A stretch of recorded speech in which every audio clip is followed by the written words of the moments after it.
अस्सलामुअलैकुम dear students, उम्मीद है आप सब खैरियत से होंगे। आज का हमारा बायो का लेक्चर जो है वो टॉपिक है osmo regulatory functions of kidney. Kidney का ओस्मो रेगुलेटरी फंक्शन क्या है। ओस्मो रेगुलेटरी फंक्शंस जैसे हम पहले डेफिनेशन डिस्कस कर चुके हैं कि व्हाट इज़ ओस्मो रेगुलेशन, ठीक है, वाटर एंड साल्ट बैलेंस। तो अब उसमें किडनी का क्या रोल है हम वो देखेंगे। Osmoregulation is defined as the regulation of concentration of water and salt in blood and other body fluids. Kidneys play important role in osmoregulation by regulating the water contents of blood. जो kidney है वो important role play करती है कि water के amount को blood के अंदर रेगुलेट करके, अगर ज़्यादा है तो कम हो जाएगा, कम है तो ज़्यादा होता जाएगा, ठीक है। It is an important process for excessive loss of water concentrates the body fluid varies excess intake of water dilute them, यानी कि एक इम्पॉर्टेंट प्रोसेस है कि वाटर का यानी कि एक्सेस लॉस कब होना चाहिए या जो वाटर है वो कम लॉस कब होना चाहिए। तो इसकी बिना पर इसकी आगे दो कंडीशंस बनती हैं, ठीक है, उसको देखते हैं। लेकिन पहले यहाँ पे एक छोटा सा टेबल यहाँ पे ऊपर दिया गया है, इसको आपने देख लेना है। ये इंपॉर्टेंट शॉर्ट क्वेश्चन है, right the composition of urine. इसमें देखें यूरिन में वाटर की जो अमाउंट है वो 95% तक होती है, यूरिया की जो अमाउंट है 9.3 ग्राम पर लीटर होती है, क्लोराइड आइंस 1.87 ग्राम पर लीटर होंगी, सोडियम आइंस 1.87 सोडियम आइंस होंगे 1.17 ग्राम पर लीटर, पोटेशियम आइंस होंगे हमारे पास 0.750 ग्राम पर लीटर, और जो अदर आइंस हैं वो जो दूसरे कंपाउंड्स हैं कार्निटीन्स वगैरह वो वेरिएबल अमाउंट हैं, वो डिपेंड कर रहा है कि आप किस तरह का यानी कि वाटर इस्तेमाल कर रहे हैं, किस तरह की आपकी डाइट है, ठीक है। अब ओस्मो रेगुलेटरी फंक्शन में इसके आगे दो प्रोसेस बनते हैं, हाइपोटोनिक यूरिन और हाइपरटोनिक यूरिन। ये शॉर्ट क्वेश्चन आता है, differentiate between hypotonic urine and hypertonic urine. Hypotonic urine को हम देखेंगे कि जब हमारी बॉडी में एक्सेस वाटर मौजूद है, ठीक है, when there is excess water in the body fluid जो ब्लड है उसके अंदर एक्सेस वाटर मौजूद है, kidney form dilute hypotonic urine. जो किडनी है वो डेल्यूट यूरिन बनाएगी, क्यों? क्योंकि हमारी बॉडी में पानी की कमी नहीं है, पानी हम ज़्यादा इस्तेमाल करते जा रहे हैं, तो जितना पानी ब्लड के अंदर ज़रूरत है उतना मौजूद है, जो एक्सेस वाटर होगा वो बॉडी से बाहर एक्सपेल होता जाएगा।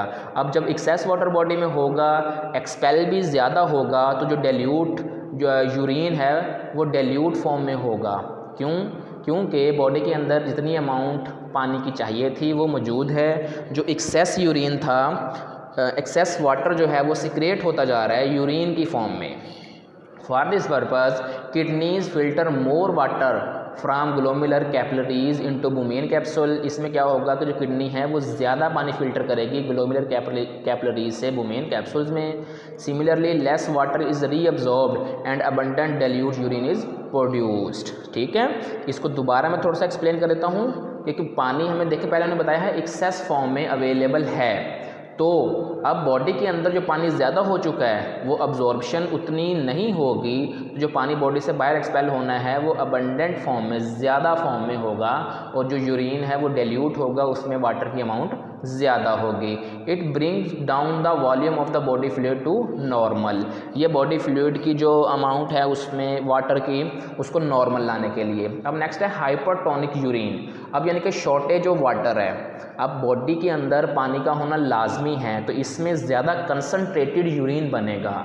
जितना भी पानी बॉडी से रिमूव होगा for the process of urine formation, तो उससे दोबारा रीअब्जॉर्ब पानी हो जाएगा, ताकि कम से कम पानी बॉडी से लॉस हो और जो यूरिन है उसमें कम से कम पानी लॉस हो सके। When there is shortage of water in body fluid, जब पानी के शॉर्टेज होगी है बॉडी फ्लूइड्स में, ब्लड में, kidney filter less water from glomerular capillaries and the rate of reabsorption of water is increased, ठीक है।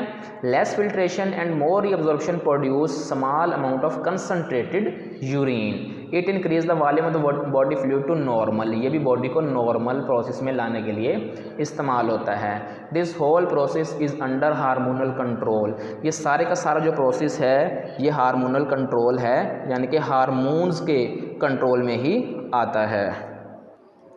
जी बेटा, इससे अगला हमारा टॉपिक है डिसऑर्डर्स ऑफ किडनी, यानी कि किडनी की कौन कौन सी डिसऑर्डर्स हैं, बीमारियां हैं। मोस्टली जो हम बहुत सारी डिजीज़ हैं, लेकिन यहाँ पे हम देखेंगे किडनी स्टोन्स, यानी कि किडनी के अंदर जो स्टोन्स हैं, पत्थर बन जाते हैं, पत्थरियाँ छोटी छोटी, वो कैसे बनती हैं?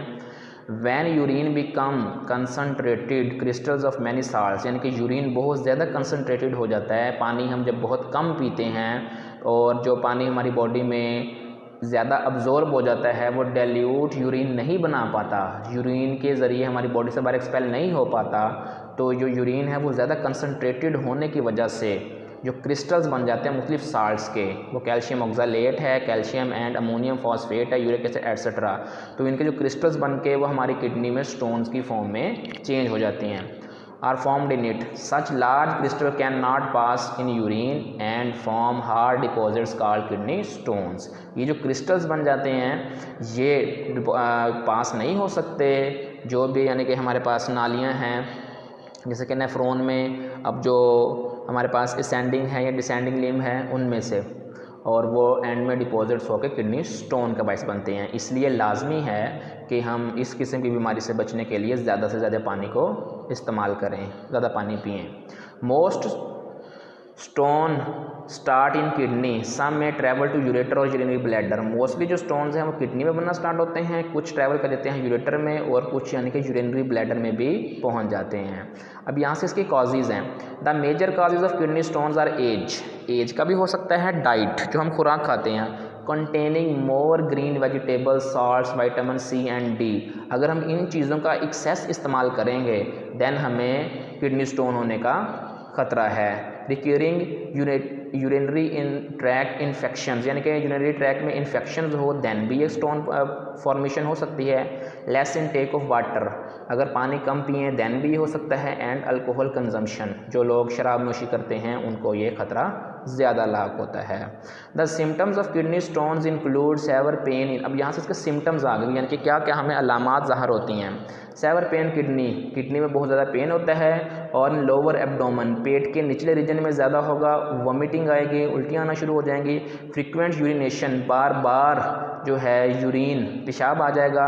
And foul smelling urine with blood and पस, जो भी यानी कि पेशाब करते हैं उसमें फाउल स्मेलिंग, उससे गंदी स्मेल आएगी, और हो सकता है कि उसमें या कुछ ब्लड के ड्रॉप्स भी हों या पस जिसको हम पीप बोलते हैं वो भी उसमें हो सकता है यूरिन में।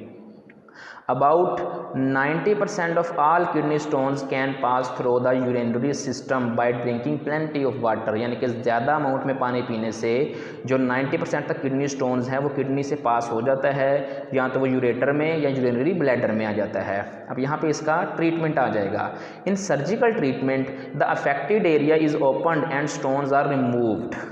ट्रीटमेंट क्या होगा कि जो इफेक्टेड एरिया है उसको ओपन करते हैं और स्टोन्स को रिमूव कर लेते हैं।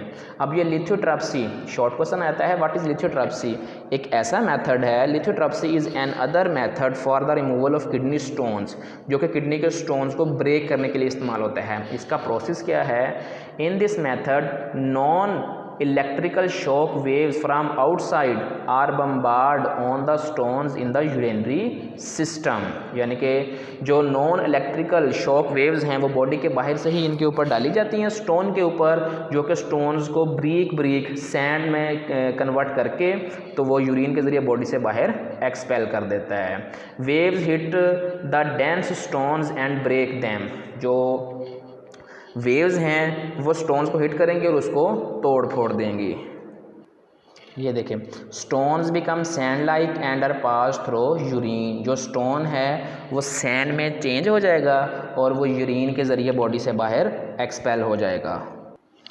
जी बेटा, ये इसमें देखें बॉक्स में, Abu Nasr al Farabi was a prominent scientist who wrote many books that contained information about kidney disease. Scientist था जिसने बहुत सारी बुक्स लिखी जिसमें किडनी डिजीज़ के बारे में बताया गया था। The genius Abu al Qasim al Zahrawi known as Albucasis. Albucasis का मतलब होगा कि यानी कि ये साइंटिस्ट फर्स्ट साइंटिस्ट था जिसने इसको यानी कि इलिस्ट्रेट किया, यानी कि इसके जो आलात वगैरह हैं ऑपरेशन के वो बनाए और अपनी बुक के अंदर उसको लिखा। Is considered to be the Islam's greatest surgeon who invented many surgical procedures including the surgical removal of stones from the urinary bladder, यानी कि ये पहला मुसलमान साइंटिस्ट था जिसने किडनी के अंदर से स्टोन को रिमूव करने के और यूरिनरी ब्लैडर के अंदर से स्टोन को रिमूव करने के जो मुख्तलिफ उसने तरीके बताए। His encyclopedia Al-Tarif, the method contained over 200 surgical medical instrument he personally designed। यानी कि इसकी जो बुक है अल-तारीफ, इसने 200 ऐसे सर्जिकल इंस्ट्रूमेंट के बारे में बताया जो कि किडनी स्टोन को रिमूव करने के लिए इस्तेमाल हो सकते हैं, ठीक है, जो कि इसने खुद पर्सनली डिज़ाइन किए थे। बेटा आज का हमारा लेक्चर यहीं तक था। आपको अगर कुछ भी समझ नहीं आया तो आप मुझसे पूछ सकते हैं। जज़ाकल्लाह।